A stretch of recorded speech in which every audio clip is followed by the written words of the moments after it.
இந்த நிகழ்வில் நிறைய இன்சைட்ஸ் ஆட் பண்ணதுக்காக நம்மோட 2 சிறப்பு விருந்தினர்கள் வந்திருக்காங்க. ஒருவர் ஆதிலட்சுமி லோகமூர்த்தி அவர்கள், வழக்கறிஞர். வணக்கம். அதே போல் 2வது சிறப்பு விருந்தினர் இந்து கோபாலகிருஷ்ணன், பெண் செயற்பாட்டாளர். வணக்கம். இந்து மேடம், இப்போது மன முறிவுனால இருக்கக்கூடிய விஷயங்களை பேசிகிட்டு இருக்காங்க. இப்போ நீங்கள் விமன் ஆக்டிவிஸ்ட்டாக நிறைய பெண்களை வெவ்வேறு சிச்சுவேஷனில் இருக்க பெண்களை பார்த்துருப்பீங்க. ஸோ டிவோர்ஸ் ஆன பெண்கள் இல்லை மூவ் பண்ணிருக்க பெண்கள் இந்தந்த விஷயங்களை ஃபேஸ் பண்ணுறாங்க அப்படின்னு ஒரு 3 சொல்லணுன்னா என்ன சொல்வீங்க? இதுதான் ஒரு 3 ரொம்ப குரூஷியலானது, பெண்களுக்காகவே ஒரு பெரிய ப்ராப்ளமாக இருந்துகிட்டு இருக்கு ஆன் டேட் வரைக்கும் ஆஃப்டர் டிவோர்ஸ் அப்படின்னா ஒரு 3 பாயிண்ட் என்ன சொல்வீங்க? ஃபர்ஸ்ட் வந்து ஃபினான்ஷியல் ஸ்ட்ரெயின். அவங்க வந்து திரும்ப வேலைக்கு போகணுன்னாலும் அவங்களுக்கு அதுக்கான எக்ஸ்பீரியன்ஸ் வேணும், குழந்தைங்களை பார்த்துக்கணும். வெளியே வர்றதுக்கான ஹெசிடேஷனே வந்து ஃபினான்ஷியல் டிபெண்டன்ஸ்னால தான். இண்டிபெண்ட்டாக வெளியே வரணும்னா அவங்களுக்குன்னு ஒரு சேவிங்ஸ், ஒரு எமர்ஜென்சி ஃபண்ட் ஏதாவது இருந்து சப்போர்ட் பண்ண யாராவது இருந்தால் தான் வெளியே வர முடியும். ஸோ அது ஒரு ப்ராப்ளம்.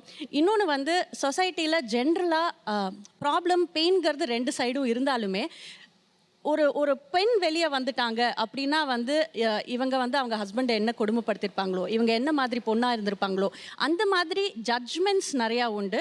ப்ளஸ் எனக்கே டிவோர்ஸ் ஆனிச்சு, நிறையா பேர் சொன்னாங்க டிவோர்ஸ்னு ஒரு பொண்ணு வெளியே வந்துட்டா they'll think you are very easy. அவங்க கேரக்டர் குவெஸ்டன் பண்ணுற மாதிரி நிறையா நடக்கும். கேரக்டர் அசாசினேஷனும் ஒன்று. they think you are very easy. இவங்களுக்கு டிவோர்ஸ் ஆகிடுச்சு.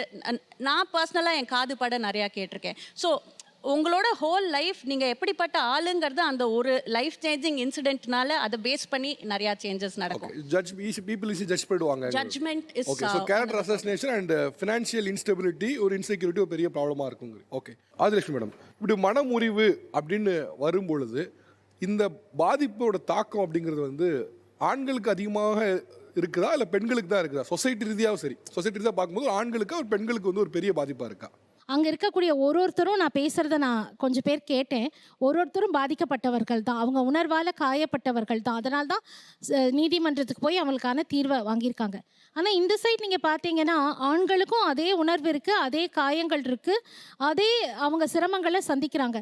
அவங்க சந்திக்கக்கூடிய சிரமங்கள் தான் கொஞ்சம் வித்தியாசப்படும். விவாகரத்துன்னு பார்க்கும் பொழுது ஆணாக இருந்தாலும் பெண்ணாக இருந்தாலும் அதுலேருந்து வெளியே வரத்துக்கு ஆண்களும் சிரமப்படுவாங்கங்க. அவ்வளோ சீக்கிரம் அவங்க அந்த காயத்துலேருந்து வெளியே வரமாட்டாங்க. நம்ம ஆனால் சமூகத்தில் எப்படி பார்க்குறோம் அப்படின்னா பெண்களுக்கு மட்டும்தான் பாதிப்பு, ஆண்களுக்கு இல்லைன்னு பார்க்கறது. ஏன்னா பெண்களுக்கான பாதுகாப்பு சட்டங்கள் ஏராளமாக இருக்குது. இன்றைக்கி ஆண்களுக்கு டொமஸ்டிக் வயலன்ஸ் இருக்கா இல்லையான்னு கேட்டால் இருக்குது. ஆனால் அவர்களுக்கு சட்டம் இருக்கான்னா இல்லை. ஏன்னா பாதிப்படையக்கூடிய ஆண்கள் எண்ணிக்கை வந்து குறைவாக இருக்கிறதுனால ஸ்பெஷல் லாஸ் கிடையாது. ஓகே, ஆண்கள் டொமஸ்டிக் வயலன்ஸ் நடக்குது ஆனால் சட்டம் இல்லைங்கிறீங்க. சட்டமும் இல்லை, அதை பற்றி அவங்களும் பேசுறது இல்லை. சம்சாரம் அடிச்சுட்டாங்கன்னு வெளியே சொல்கிறதுக்கு அவங்களும் சிரமப்படுறாங்க. என்னப்பா ஏதாவது பிரச்சனைனா அதை ரொம்ப கௌரவ குறைச்சலா இப்போ பெண் தன்னோட பாதிப்பை சொல்கிற மாதிரி ஆண் சொல்கிறதில்ல. பட் ஆனால் இப்போ ஆண்கள் டொமஸ்டிக் வயலன்ஸ் ஃபேஸ் பண்ணுறாங்கங்கிறீங்க. இந்த ஒரு ரேஷியோ எவ்வளோ இருக்குது? விமன் டொமஸ்டிக் வயலன்ஸ் ஃபேஸ் பண்ணுறதுக்கும் ஆண் டொமஸ்டிக் வயலன்ஸ் ஃபேஸ் பண்ணுற ரேஷியோ எவ்வளோ இருக்குது? ஓரளவுக்கு என் வழக்குகளை பார்க்கும்பொழுது என்கிட்ட இருக்க வழக்குகள் ஒரு 30 விழுக்காடு ஆண்களுக்கும் குடும்பத்தில் வன்முறைகள் இருக்குது. நீங்கள் வன்முறை அப்படின்னா அடிக்கிறது உதைக்கிறது அந்த மாதிரி வன்முறைக்குள்ளே போகாதீங்க. மன அழுத்தங்கள், மன ரீதியான பாதிப்புகள். ஒரு வார்த்தை சொல்லுவதனால் நம்ம மனசு காயப்படுறது, அந்த வார்த்தையால் பாதிப்பு ஏற்படுறது பாலின பாகுபாடம் இல்லாமல் 2 சைடும் இருக்கக்கூடிய விஷயம்தான். இப்போ விக்டிமாக இருக்கக்கூடிய விமன் நீங்கள் பேசும்போது எனக்கு ரொம்ப ஆச்சரியமாக இருந்தது. அவங்களோட வார்த்தைகள் கேட்கும்போது என்ன வலி இருந்தால் அவங்க வந்து அந்த வலியோட உணர்வுல அழகா வெளியே பேசுறாங்க. அதே பாதிப்படைந்த ஆண்கள் வந்து சரியா அந்த மாதிரி சரியா பேச மாட்டேங்கிறாங்க, சொல்லவும் மாட்டேங்கிறாங்க. சமூகத்துல அவங்களோட பாதிப்பு தெரியவும் மாட்டேங்குது. ஓகே, இப்போ இவங்க பேசும்போது டொமஸ்டிக் வயலன்ஸ் பற்றி பேசினாங்க. பொதுவாக டொமஸ்டிக் வயலன்ஸுக்கான இமேஜ் வந்து மேடம் சொன்ன மாதிரி இன்னொரு விமனுக்கானதுக்கு மாதிரி தான் பார்க்கப்படுது. இங்கே இருக்க யாராவது டொமஸ்டிக் வயலன்ஸை ஃபேஸ் பண்ணியிருக்கீங்களா? குடும்ப வன்முறை, அது வீட்டில் வந்து அடியாக இருக்கலாம், இல்லை வந்து மன உளைச்சல் ஆளாக்குற மாதிரி வார்த்தைகளாக இருக்கலாம்.